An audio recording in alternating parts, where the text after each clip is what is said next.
السلام علیکم۔ آج ہم گہرائی میں جا کر دیکھیں گے بیسٹ وے سیمنٹ کے تازہ ترین مالیاتی نتائج کو، جو 31 مارچ 2026 کو ختم ہونے والی مدت کے ہیں۔ تو کیا کمپنی کی کارکردگی توقعات کے مطابق رہی؟ چلیں مل کر جانتے ہیں۔ تو چلیں سیدھا اس نمبر پر آتے ہیں جس کا سب کو انتظار ہے، 17.94 ارب روپے۔ جی ہاں، یہ ہے کمپنی کا اس مدت کا خالص منافع، اور یہی وہ عدد ہے جو ہماری آج کی پوری گفتگو کا مرکز رہے گا۔ اچھا، 17.94 ارب روپے، یہ ایک بہت بڑا نمبر ہے، لیکن سوال یہ پیدا ہوتا ہے کہ آخر کمپنی نے یہ کمایا کیسے؟ چلیں اس منافع کے پیچھے کی کہانی کو ذرا تفصیل سے دیکھتے ہیں۔ یہاں ہم دیکھ رہے ہیں کمپنی کا official profit and loss statement, اور اگر یہاں پروفٹ فار دا پیریڈ والی لائن پر نظر ڈالیں تو یہ بالکل صاف صاف دکھا رہی ہے 17,94,23,313 روپے، یعنی وہی 17.94 ارب روپے جس کی ہم بات کر رہے ہیں۔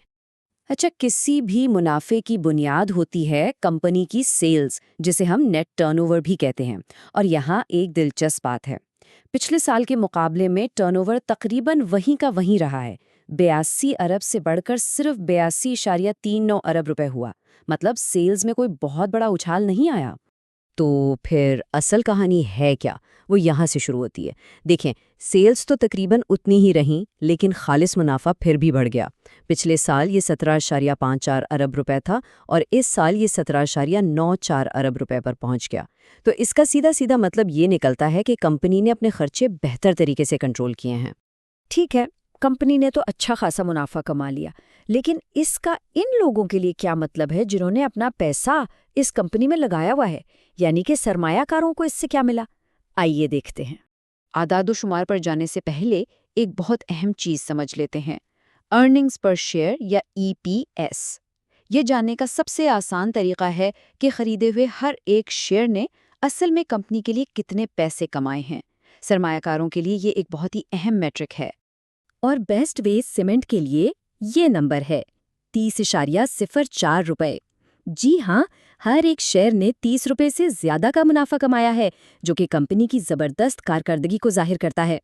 اور یہ جو منافع ہے نا، یہ صرف کاغذوں تک محدود نہیں ہے، یہ وہ آفیشیل اعلان ہے جو کمپنی نے پاکستان اسٹاک ایکسچینج کو بھیجا ہے، جس میں شیئر ہولڈرز کے لیے منافع کی تقسیم یعنی ڈیویڈنڈ کا اعلان کیا گیا ہے۔ اس اعلان میں صاف صاف لکھا ہے کہ بورڈ آف ڈائریکٹرز نے 10 روپے فی شیئر کا کیش ڈیویڈنڈ منظور کیا ہے، یعنی 100%۔ یہ وہ پیسہ ہے جو سیدھا انویسٹرز کی جیب میں جائے گا۔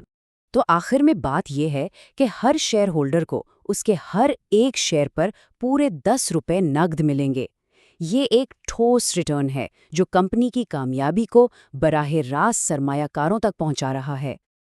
لیکن صرف ایک سمائی کا منافع ہی پوری تصویر نہیں دکھاتا۔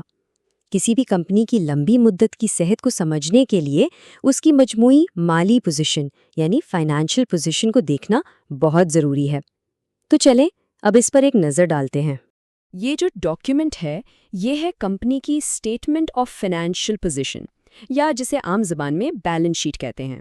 یہ ہمیں 31 مارچ کو کمپنی کے پاس کیا کچھ ہے، یعنی اس کے اثاثے یا ایسٹس، اور اس نے کیا کچھ دینا ہے، یعنی اس کی ذمہ داریاں یا لائبلٹیز، اس کا ایک سنیپ شاٹ دیتی ہے۔ یہاں ہم جون 2025 کا مقابلہ مارچ 2026 سے کر رہے ہیں۔ آپ دیکھ سکتے ہیں کہ کمپنی کے کل اثاثے 255 ارب سے بڑھ کر 283 ارب روپے ہو گئے ہیں۔ لیکن اس سے بھی زیادہ اہم چیز ہے کل ایکویٹی، جو کہ کمپنی کی اصل خالص مالیت ہوتی ہے۔ یہ 108 ارب سے بڑھ کر 113 ارب روپے ہو گئی ہے۔ یہ دکھاتا ہے کہ کمپنی کی بنیادی ویلیو میں کتنا ٹھوس اضافہ ہوا ہے۔ تو پھر ان تمام نمبرز اور باتوں کا خلاصہ کیا ہے؟ آئیے ان فائنانشل ریزلٹس کے سب سے اہم نکات کو ایک ساتھ دیکھتے ہیں اور مستقبل کے بارے میں بھی تھوڑی بات کرتے ہیں۔ اگر اس پوری بات چیت سے صرف 3 چیزیں یاد رکھنی ہوں تو وہ یہ ہیں۔ پہلی، 17.94 ارب روپے کا زبردست نیٹ پروفٹ۔ دوسری، 30.04 روپے کی شاندار ارننگز پر شیئر۔ اور تیسری، شیئر ہولڈرز کے لیے 10 روپے فی شیئر کا ٹھوس کیش ڈیویڈنڈ۔ یہ نمبرز بلا شبہ ایک بہت کامیاب دور کی کہانی سنا رہے ہیں، لیکن اب سب سے بڑا سوال یہ ہے، کیا یہ مضبوط مالی بنیاد بیسٹ وے سیمنٹ کو مستقبل میں بھی اپنی انڈسٹری میں لیڈر بنائے رکھے گی؟ یہ وہ سوال ہے جس کا جواب تو ہمیں آنے والا وقت ہی دے گا۔